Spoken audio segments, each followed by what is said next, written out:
Olá! Continuando com o estudo do direito coletivo do trabalho, agora vamos abordar o tema dos conflitos coletivos do trabalho. Os conflitos de trabalho também são chamados de dissídios. Dissídio quer dizer dissenso, desentendimento ou controvérsia. Ocorrem conflitos ou dissídios de trabalho em dois graus distintos. Primeiro, o conflito entre um trabalhador e um empregador, por divergência de interesses ou por outra razão. É a controvérsia resultante de diferente interpretação relativa às condições individuais de trabalho entre o empregado ou mais, porém de modo individual, e o seu empregador. No segundo, o conflito se dá no âmbito dos interesses coletivos de todos os trabalhadores em uma ou mais empresas. Este é o conflito coletivo de trabalho. Tais conflitos podem ocorrer contra um empregador apenas, ou vários deles.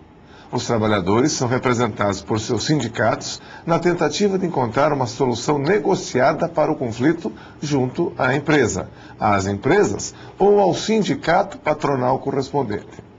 Os conflitos coletivos de trabalho dividem-se em duas classes: os de natureza patrimonial ou econômica e de natureza jurídica ou de interpretação. Conflitos de natureza patrimonial ou econômica são aqueles que envolvem a criação, modificação ou extinção de condições de trabalho. Os de natureza jurídica ou de interpretação são aqueles em que se procura esclarecer alguma norma jurídica. Por exemplo, a interpretação de uma decisão do tribunal.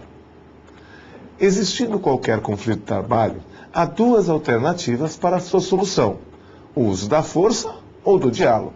As partes conflitantes podem ter predisposição ao entendimento negociado, com mútuas concessões aceitas e pleitos negados, mas em níveis e consequências que acreditem ser aceitáveis, ao passo que a força pode gerar, e quase sempre o faz, uma reação oposta que produz um impasse, a requerer uma intervenção de um terceiro com autoridade capaz de resolver o conflito, nem sempre de modo satisfatório. Desde o princípio dos trabalhos da OIT, a tônica das normas de direito do trabalho propostas pelas convenções tem sido em favor da prática da negociação e do diálogo. As nações reunidas na mesa de negociação da Organização Internacional do Trabalho são sempre representadas no modelo tripartite, ou seja, lá estão, em igual número, representantes dos trabalhadores, dos empregadores e do governo. A razão da insistência na negociação é que se entendeu que a greve, o lockout e outras práticas de violência, como o boicote e a depredação, não produziam resultados positivos. Contudo, também foi reconhecido que a parte mais fraca é o trabalhador. Quando não houver outro recurso e o diálogo e a negociação forem insuficientes, a greve pacífica é um recurso legítimo dos trabalhadores para provocar uma tentativa de negociação. No campo das relações coletivas de trabalho, os conflitos são solucionados por três modos básicos. Primeiro, por iniciativa de caráter individual, de ameaça ou intimidação, no sentido de que o outro ceda em suas pretensões. Segundo, por um ajuste voluntário e exclusivo entre as partes. Terceiro, por um ajuste imposto por terceiro, investido de autoridade para tal, quando o impasse é de difícil solução. Em outras palavras, os conflitos coletivos de trabalho podem ser solucionados pela autotutela ou autodefesa, que ocorre quando as partes tentam resolver o conflito por si mesmas, usando os recursos da força e da intimidação. As forças comumente consideradas são a greve e o lockout, sendo que este é a paralisação por parte do empregador e é vedado pela lei brasileira. Outro modo de composição dos conflitos coletivos de trabalho é a autocomposição. As partes negociam e encontram uma solução por si mesmas, mas em cooperação, após uma rodada de negociação coletiva. As formas convencionais são a convenção coletiva e o acordo coletivo. O terceiro modo é a heterocomposição, que significa que a solução vem da intervenção de terceiros.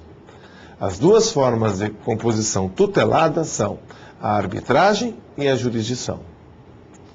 A autotutela ou autodefesa tem como exemplos a greve e o lockout. Aliás, quando falamos em conflitos coletivos de trabalho, logo pensamos em greve, que é o instrumento pelo qual os empregados tentam convencer os empregadores a atender às reivindicações pretendidas. A greve é uma instituição antiga.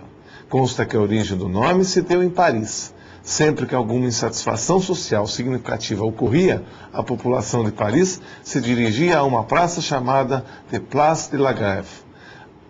O nome da praça passou, então, a ser usado para as manifestações populares de insatisfação e, bem mais tarde, também foi adotada pelos movimentos trabalhistas franceses. O direito de greve está regulado pela Constituição Federal, no artigo 9º e seus 2 parágrafos, e também pela Lei 7.783 de 1989. Acompanhe na apostila o que dispõe a Constituição Federal sobre o direito de greve. Artigo 9º. É assegurado o direito de greve, competindo às partes, ou melhor, os trabalhadores, decidir sobre a oportunidade de exercê-lo e sobre os interesses que devam, por meio dele, defender. Parágrafo 1º. A lei definirá os serviços ou atividades essenciais e disporá sobre o atendimento das necessidades inadiáveis da comunidade. E, por fim, o 2º parágrafo. Os abusos cometidos sujeitam os responsáveis às penas da lei. A greve é a suspensão coletiva, temporária e pacífica, total ou parcial, da prestação pessoal de serviços ao empregador, nos termos do artigo 2º da Lei 7.783 de 89. A greve é um ato de paralisação ostensiva das atividades, com a ausência no local de trabalho, e pode ser total ou parcial. Se a greve atingir todo o estabelecimento, será total. Ao contrário, se atingir alguns setores da empresa, será parcial. Atenção, a greve é sempre coletiva. Não há greve de 1 ou 2 empregados. É um direito do trabalhador, o qual poderá ser exercido dentro dos limites legais, sob pena de ser considerada abusiva. A greve possui uma fase preparatória, em que há necessidade da tentativa de negociação, que é o requisito essencial e preliminar para o exercício do direito de greve. O artigo 4º da referida lei estabelece que o sindicato deverá convocar a categoria para, em Assembleia Geral, decidir sobre a pauta de reivindicações e sobre a paralisação coletiva de trabalho.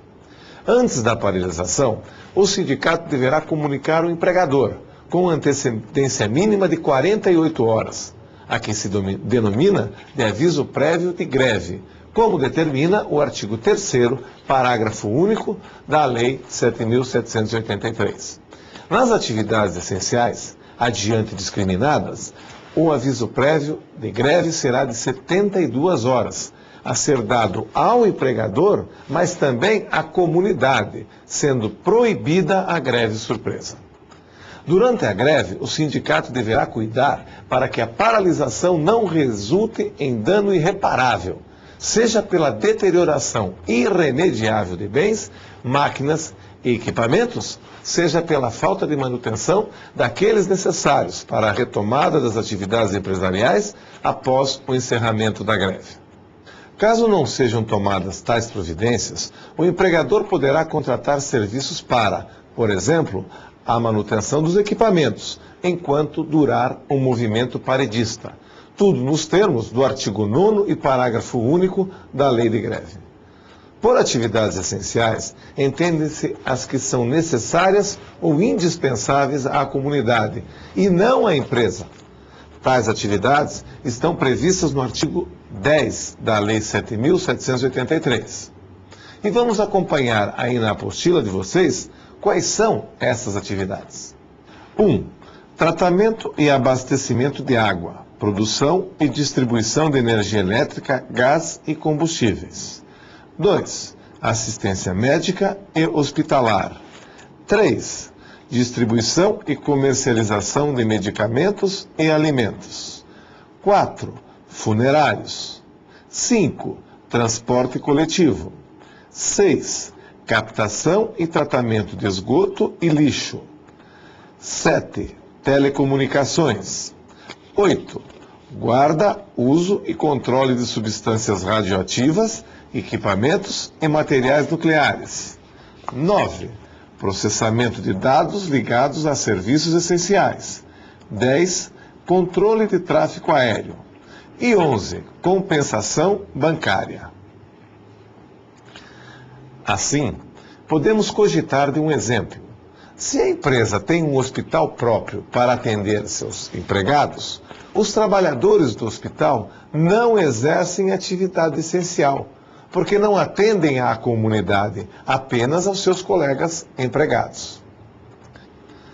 Para que o direito de greve possa ser exercido, é necessário que os grevistas tenham algumas garantias, sob pena do direito não poder ser exercido diante da força do empregador.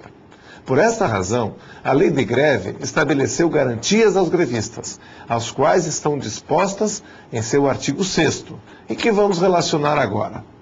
Primeiro, o emprego de meios pacíficos tendentes a persuadir ou aliciar os trabalhadores a aderirem à greve. O mais conhecido é o piquete pacífico.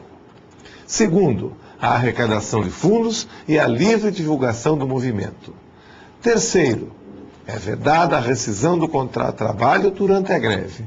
E, por último, o quarto, é vedada a contratação de trabalhadores substitutos, salvo se o sindicato não mantiver em atividade equipes de empregados para assegurar os serviços, cuja paralisação resulta em prejuízo irreparável aos bens, máquinas e equipamentos, bem como a manutenção daqueles essenciais, a retomada das atividades da empresa após a greve, ou insistir na paralisação após a celebração de acordo, convenção ou decisão da Justiça do Trabalho. Por outro lado, a lei estipula algumas obrigações aos grevistas. Primeira, em nenhuma hipótese, os meios adotados por empregados e empregadores poderão violar ou constranger os direitos fundamentais de outrem. Segunda, as manifestações e os atos de persuasão utilizados não poderão impedir o acesso ao trabalho nem causar ameaça de dano à propriedade ou à pessoa. Terceira, é vedada a manutenção da paralisação após a celebração de acordo, convenção ou decisão da Justiça do Trabalho. Como já dissemos, a greve é um direito. Entretanto, possui limites que, se não observados, configuram o abuso de direito. Cabendo ao Ministério Público, que constitucionalmente é o guardião do interesse público, requisitar a abertura de inquérito para a apuração do ilícito e processar criminalmente os infratores, o que não afasta a responsabilidade trabalhista e civil. Convém lembrar ainda que a responsabilidade pelo ato abusivo será apurada pela lei trabalhista e civil, conforme o caso. A lei não permite a paralisação dos empregadores, que é chamada de lockout. Lockout significa, literalmente, trancar a fábrica. É a supressão temporária da atividade da empresa deliberadamente por um ou mais empregadores, para impedir que os trabalhadores tenham acesso ao local de trabalho e exerçam as suas atividades. A prática do lockout é proibida no Brasil, nos termos do artigo 17 da Lei 7.783, de 89. Outro modo de solução dos conflitos coletivos de trabalho é a autocomposição. Existindo um conflito coletivo de trabalho, ou ainda um impasse ou desacordo sobre as condições de trabalho, o sindicato de trabalhadores e o sindicato patronal podem realizar uma tentativa de conciliação ou de negociação coletiva, de modo a evitar uma greve. A primeira das formas de autocomposição é a Convenção Coletiva de Trabalho, que, como já vimos em outras aulas, é o acordo de caráter normativo pelo qual dois ou mais sindicatos representativos de categorias econômicas e profissionais estipulam condições de trabalho, aplicáveis no âmbito das respectivas representações às relações individuais de trabalho, como dispõe o artigo 611 da CLT. Por caráter normativo, quer a lei indicar que o que for negociado tem força de lei, enquanto o acordo ou a convenção firmada estiver em vigência. O uso das convenções coletivas é uma forma espontânea de serem organizadas as relações coletivas.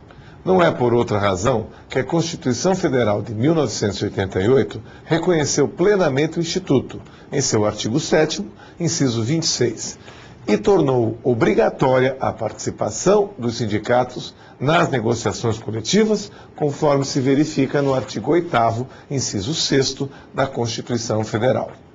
O resultado da negociação coletiva é o pacto de disposições, cláusulas e termos, expressos por meio de um documento formal, chamado convenção coletiva, na forma aparente de um contrato de vontades, mas cujo conteúdo é explicitado pela lei, em seu artigo 613 da CLT, e que tem os seguintes elementos obrigatórios para sua validade: a identificação dos agentes, legitimamente representados, tanto pelo lado dos trabalhadores, por meio do seu sindicato, como da empresa ou das empresas ou dos sindicatos patronais.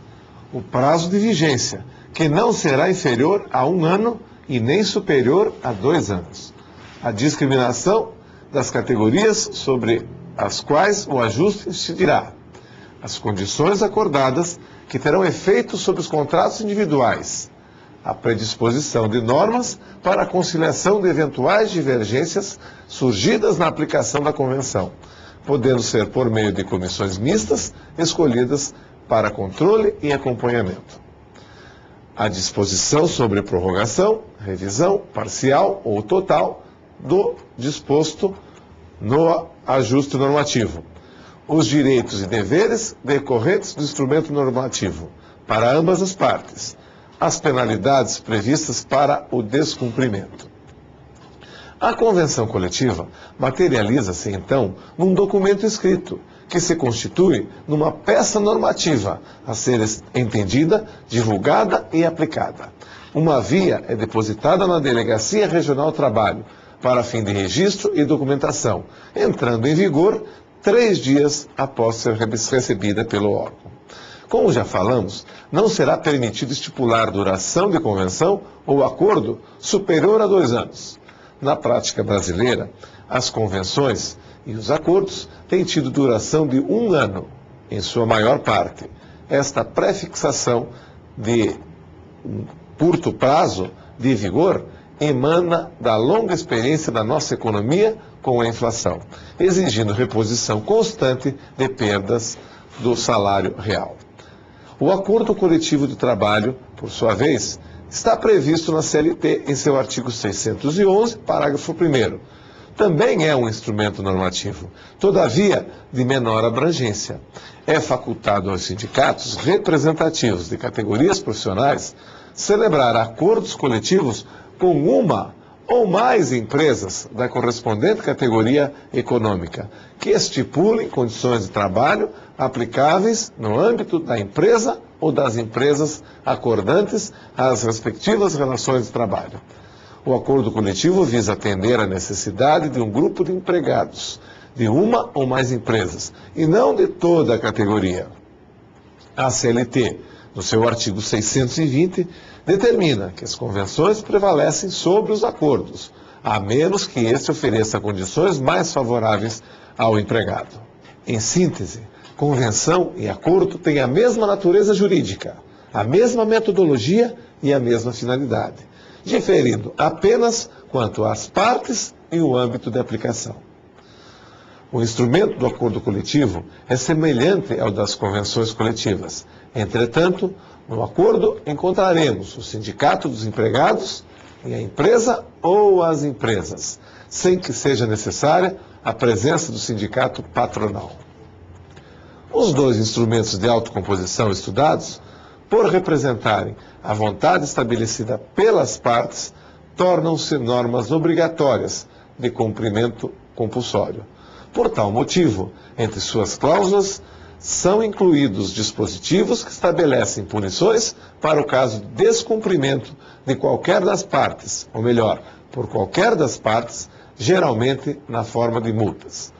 Outro fato notável nesses pactos coletivos é que eles obrigam a todos os trabalhadores da categoria envolvida, sejam sindicalizados ou não, obviamente na hipótese de convenção coletiva. E ainda sejam favoráveis ou não ao que tenha sido convencionado, bem como as empresas que deles participaram. Passemos ao estudo da heterocomposição, que pode se dar pela arbitragem e pela jurisdição. A arbitragem, que pode ser usada como um instrumento de solução de conflitos em geral, e que também pode ser aplicada aos conflitos coletivos de trabalho, ocorre eventualmente na área trabalhista.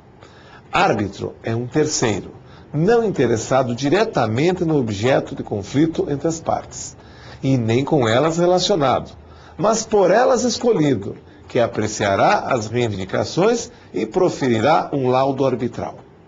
Trata-se de um instrumento antigo, largamente praticado nas atividades comerciais. A arbitragem é o processo de solucionar conflitos, conduzidos por uma pessoa ou pessoas escolhidas previamente pelos interessados, a quem delegam a autoridade de proceder à intermediação, a tentativa de conciliação e a decisão sobre a controvérsia existente, que decidirá com as provas apresentadas.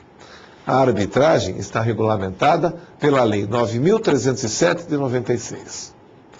Além da arbitragem, outro modo de heterocomposição se dá pela jurisdição. É a forma de solução dos conflitos pela atuação de agente externo, que é o juiz. Jurisdição é a função estatal, com o uso da metodologia processual, culminando com a sentença judicial. Se os conflitos de trabalho não conseguem solução pelos outros modos, a jurisdição é o último recurso dos litigantes, sendo também impositiva. A Justiça do Trabalho, porém, exerce duas funções específicas e marcantes. Numa primeira fase, o juiz do trabalho atua como conciliador, tentando conduzir as partes a uma solução negociada, em que ambos cederiam parte de suas pretensões para uma solução amigável, em duas oportunidades durante o processo. Ou seja, na primeira audiência, chamada de conciliação, e outra vez, antes de proceder o julgamento do processo. Em seguida, não tendo obtido sucesso em conciliar as partes, o juiz decidirá, então, a quem cabe o direito, lavrando a necessária sentença. Para ajuizar qualquer ação, há necessidade de se ter legitimação. Na hipótese do dissídio coletivo, a Constituição, no artigo 8º, determina que o sindicato é o representante da categoria para defender os interesses e direitos coletivos dos membros da categoria. A competência para julgar os dissídios coletivos ou conflitos de trabalho, tanto individuais quanto coletivos, é da Justiça do Trabalho. Entretanto, são, por lei, de competência dos tribunais regionais do trabalho, de modo que o juiz da vara do trabalho é incompetente para julgar tais questões.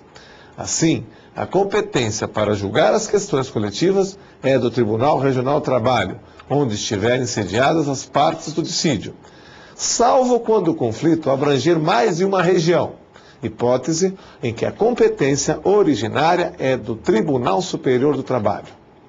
Mas esta regra também tem uma exceção, pois, na hipótese do conflito envolver empresas sediadas na segunda e na 15ª região, ambas no estado de São Paulo, sendo a primeira sediada em São Paulo e a segunda em Campinas, como nós já vimos, por força de lei, nesse caso, a competência é do TRT da segunda região. Aliás, no julgamento do dissídio coletivo, a Justiça do Trabalho, usando de seu poder normativo, isto é, o de poder criar normas e condições de trabalho para solucionar o conflito, profere uma sentença normativa, cujo cumprimento deverá ser observado pelos seus sujeitos, no âmbito de suas respectivas representações, de tal modo que os seus efeitos são amplos, pois atingem a todos que as integram, ainda que não associados. Tudo em decorrência do poder normativo da Justiça do Trabalho, previsto no artigo 114, parágrafo 2º da Constituição Federal. Estes são os principais aspectos do direito coletivo do trabalho.